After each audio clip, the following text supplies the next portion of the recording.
Hello everyone, welcome back to the channel. In today's video, I'll show you how to find compromised passwords in Google Password Manager in 2026. First, open Google Chrome on your computer. Click the three-dot menu in the top right corner of the browser and select Google Password Manager. Once Google Password Manager opens, click on Checkup or Password Checkup. This feature scans your saved passwords and checks whether any of them have been exposed in known data breaches. Now click Check Passwords.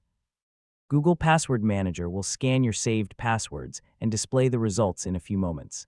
After the scan is complete, look for the Compromised Passwords section. Here you'll see accounts whose passwords may have been exposed in a data breach and should be changed immediately. Click on a compromised password entry to view more details. If available, click Change Password and update it on the corresponding website. Choose a strong and unique password that you do not use on any other account.